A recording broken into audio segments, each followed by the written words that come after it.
What's going on, guys? This is me, RodenFan1956, coming at you guys with the long-awaited series debut of the Godzilla Gameathon series, a series I once tried doing 3 years ago. I'm reviving the series. For those of you who may still be confused on what we're going to be doing, we are going to be reviewing every single Godzilla game. Well, that's the goal at least. From the very first one on the Commodore 64 up until the most recent ones on the PlayStation 4. And I'm joined by my friend here, Vulture. He's a fellow YouTuber. Doesn't do Godzilla content, but it just does lower like discussion videos, Call of Duty videos, stuff like that. So you can introduce yourself, Vulture. Yo, what's up, guys? Thank you so much for having me here. Yeah, it's a pleasure, man. I needed help with this series last time, and always it's good to have some help. Excited. Yep, me too. Let's get right to it. So, the want to give the details about the first game we're reviewing, or Sure. All right, so the first game we have here is a 1980s, 1990s game from the Commodore 64, which was a really old computer. Now, we couldn't get the game to work on our systems. It was a T64 file that we could not convert, so we had to find some footage that we found online, watched it through, and it's actually a pretty interesting game. I really wish I could have tried it for myself, but unfortunately, we were not able to play it. yeah, and we will be leaving the original videos link in the description because obviously we always want to give credit where credit is due. I try to prevent these kind of situations where I use other people's content, but when you got games this old, the Commodore 64 from 1983, I mean, it's gonna be hard, man, to find some of these games. So, you know, I looked on this game even on eBay. This game just is not on eBay. This game is nowhere to be found, really. There's not much details about it on the internet. So, really, we only have this small amount of YouTube footage just to base our opinions off of. So, we'll look over the game. Um, so basically, from what I've understood from this game, it's a very simple strategy game, and I'm gonna show some of the gameplay right now. Um, the premise of this game is very simple. Basically, you are the military, and you have to defend certain parts of Japan from Godzilla. And this game tells you the population number of certain areas in Japan, and you have to basically not let Godzilla diminish the population.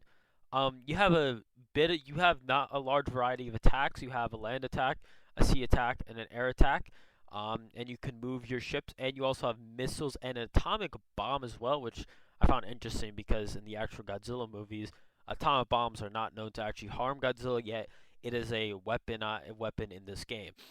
When we look at the actual design of this game, looks very simple an arcade game. Godzilla looks just like a green T-Rex. I don't even see any dorsal plates or anything. A very simple design. Again, not really expecting too much from the design of the game. Looks very arcadey. A very simple game though, from the looks of it. Again, don't expect too much from a Commodore system. But yeah, so that's what this game is about. You can add some details. Yeah, I mean, I'm looking at the gameplay now, and it does look pretty interesting. I think it's one of the first ever really strategy games that was ever developed in this time period. And honestly, for a 1980s, 1990s game, I think it actually looks pretty cool. A lot of games nowadays are so modern that we kind of forget what old games used to look like. So I'm very appreciative of these old games and people who are able to make emulators to make these games like playable. Because now when I'm watching this gameplay, this does look like something that I would actually have a lot of fun playing, even though it's something very old and very simple. Yeah, and that's what I've noticed. Like playing through these older Godzilla games, like they're just so simple and mindless. Like you actually end up having some fun with these games. Overall, if I were to give this game a rating, unfortunately, I got to play it off the gameplay. It's probably a 6 out of 10. A solid game. Very just simple strategy game. There's not too much else to it. As far as to my knowledge, there's no other monsters beside Godzilla. Um, Obviously with technology, they're limited in what they could have done, but I still think there could have been a bit more detail at this game. Other than that, I'll give it a 6 out of 10. Strategy games are not fully my thing either, so not fully into the genre, but a very simple, mindless game that you could probably have some fun for like 30 minutes to an hour, but after that, you'd probably be getting pretty bored of this game. So the second game we have here is Godzilla versus Three Monsters. Now, this is an old MSX game, and it's pretty much just a simple, like, where you just run around this simple map, and monsters will come out of the ground creating holes. If you step into the holes, you fall and lose a life. And if you get hit by the monsters, you also lose a life. So apparently there are three monsters, hence the name. The first one being Megalon, the second one being some sort of crab that comes out of the ground, and the third, I wasn't even able to reach it. So this gameplay you see here is actually for me. And playing the game was kind of fun, besides the fact that the audio was just very loud. So when I first played it, I actually had to turn down my headset volume because of how loud it would get. And it's a pretty simple game. Like when you press space, it shoots your fire breath, which you see is that white stuff, and you would stop in your tracks. Now, the game was pretty repetitive, but once you reach the score of 2,000 or so, even like 1,000 something, it will start with the second sort of monster. And as you progress, it just gets harder and harder and whatnot. And you can see here that these crab monsters are coming out of the ground, shooting stuff, throwing stuff, whatever. And you can only hit them like at a certain angle when they're all the way out, which I didn't realize until later on. So I was kind of struggling against them. But either way, I thought the game was actually pretty interesting. What do you think about this? Yeah, so I played a bit of this game myself. In my opinion, this game is kind of like it reminds me a bit of the Commodore 64 game.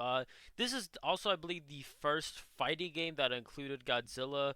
Um, and again, it's a very repetitive concept. For me personally, I thought it was an okay game, but again, I just don't like the idea of constantly having to fight the same monster over and over again.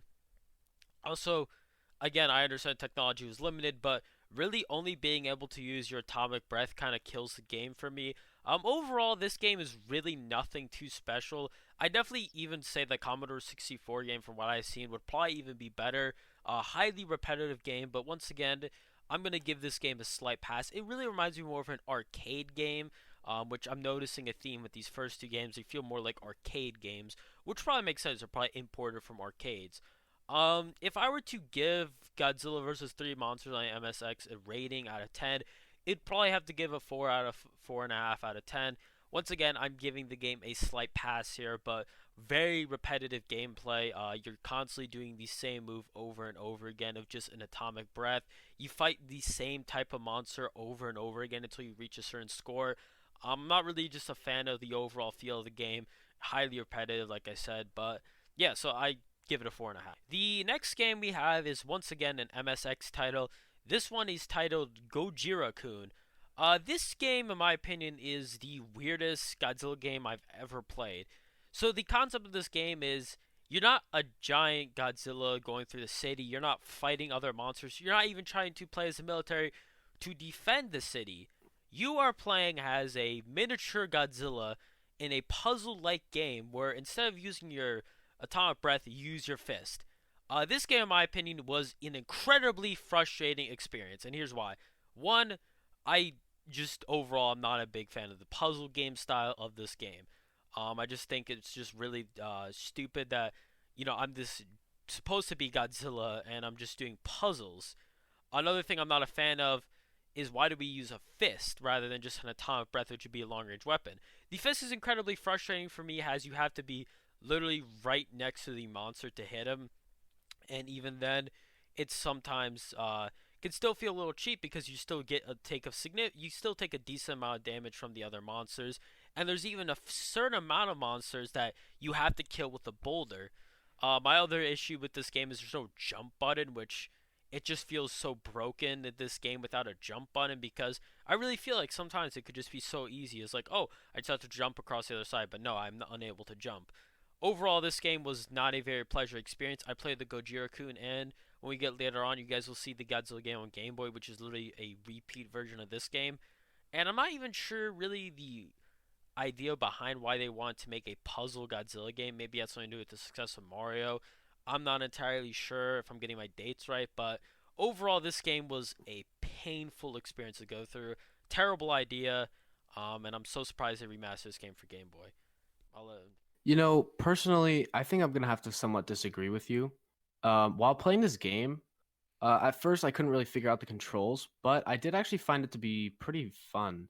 Like while playing it, it was actually pretty addicting. And I'm pretty sure this was also played on the Game Boy. Like when I first started up the game, it told me it was like a Game Boy game. So I guess it used to be on a cartridge that you'd put in. But when I'm playing this, I actually had fun, other than the fact that I couldn't figure out a lot of stuff, but I managed to do it either way. And actually, once I got the hang of the game and pretty much how it worked, it was pretty fun. And the thing is, like, many times I would screw up and I'd get upset, but then I realized that it was just all about strategy. So you have to be very careful. So as you said, the goal is simply to just break all these boulders and then go to one of these teleporters and, like move on to the next level. And honestly, I found this to be a pretty interesting game. I'm not a big fan of the character design or of like the monsters because I have no clue what that is. They just look like Mario ripoffs, but I'm not really sure. But either way, I feel like it didn't really follow the idea of Godzilla. Like, I understand it's supposed to be like a mini Godzilla, but it really did not feel like a Godzilla game when playing it. So personally, for this one, I would give it a 6 out of 10. Yeah, and for me, the reason it probably reminds you of a Game Boy game is this game actually got remastered and got re-released on the Game Boy, a version I played a decent amount. Um, but overall, for me, 6 out of 10, I'd probably give it like a 3 out of 10. I'm looking at a 3 out of 10. Just really overall, it does not feel like a Godzilla game, and I'm really surprised that this game got released and I thought it was a good idea. But I think it more has to do with the success of Mario rather than anything. So the final game we have here is Godzilla Monsters of Monsters. Now, this is like a strategy-based, almost like board game where you're gonna move your monsters, which I think you have Mothra and Godzilla, and pretty much from there you just clear this certain area out and move along like this board. Personally, when playing the game, I didn't really understand what the objective was. I felt kind of stuck, and there were a bunch of bugs with the game. Like there was this one boss that I went against that pretty much when I'd get into the boss fight, it would just get me stuck into a corner, and there was nothing I could do about it. Like no matter what button I pressed, there was no way for me to get out of the corner. And even if I managed to get out, I'd just get stuck in it over and over again. It seemed like Mothra seemed to be the broken character because even while playing the game, like through the normal stages, Mothra would have a lot of glitches and a lot of different parts of the game would just not work properly. So overall, the game wasn't too bad, other than the fact that I didn't really understand it. So I would really like to hear your opinion on this. Yeah, so this is a game I actually used to play a decent amount of. Um, so here's my opinion. This game is actually one of my favorite retro Godzilla games, and here's why. I don't like the whole chess idea of moving, but I like the overall side scroller feel to this game because it feels like a Godzilla game. Like it doesn't feel like Gojira when I'm not playing like Godzilla. I'm not controlling the military. It feels like a legitimately solid attempt at creating a Godzilla experience. You feel like you're an overpowered giant monster. Yeah, you do. Yes, some things do damage you, but you don't. It doesn't feel that bad. These little missiles that's shooting at you. Overall, I thought the fighting in this game is very simple, but I like the simplest style of it. You have your punch, your kick, and your atomic breath in this game. And I just overall think the boss fights are not terrible. I like the stage design as well. Um, just overall, this was a very positive experience. I just like the side scroller feel to this game. I think they did a good job designing the stages. It's not fully broken like some other games I played. Um, Outside of Mothra, I'm talking about playing as Godzilla. Playing as Godzilla is a very fun and positive experience, and you actually feel like you're playing Godzilla game. Not like the other ones where it's just incredibly repetitive. This one, there's new things to it. There's boss fights in it, and you get to actually make progress and improve. Unlike the previous games where there's really not much improvement, you don't feel like a Godzilla character. So I think they did good in that. Now I will say Mothra is incredibly annoying to play as. She definitely has some weird glitches to her. I notice every time Mothra gets hit, she goes to the bottom left corner of the screen every time. Like no matter where you get hit, no matter how high you are in the air, I will literally be at the max height and I will get hit by one missile and I go down to the left corner. It's incredibly frustrating. I don't think they just program Mothra correctly. I understand wanting to include Mothra, but I just don't think they should have included her. And for the boss fight that Vulture is talking about, the squid, I think his name is Jiras. I could be mistaken because he never made an appearance in a Godzilla movie for some reason, and they have him here.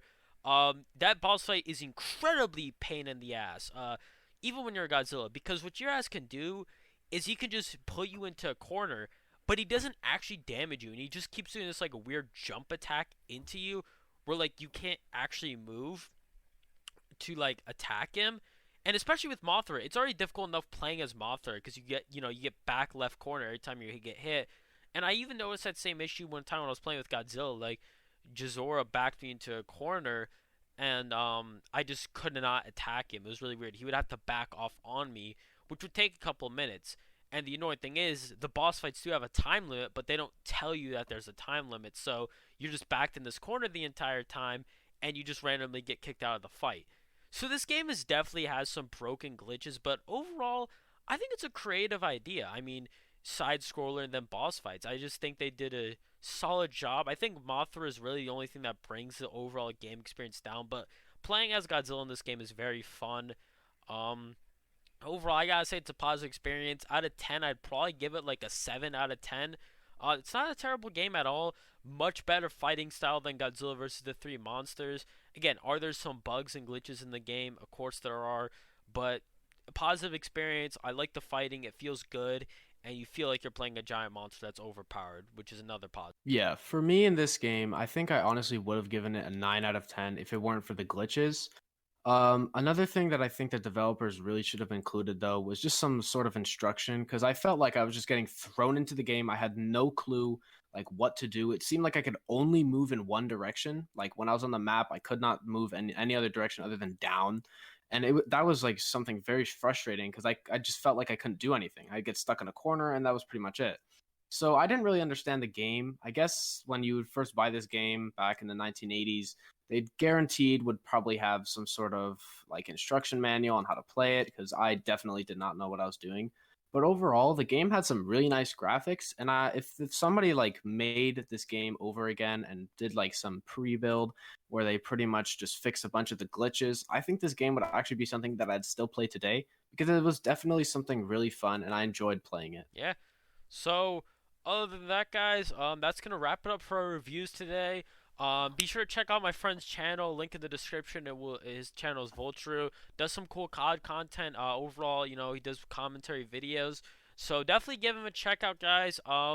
Next episode, guys, we will be getting into the 90s of Godzilla gaming. We'll be looking over the games on the Super Nintendo and some games on Japanese only consoles. I'm really excited for that.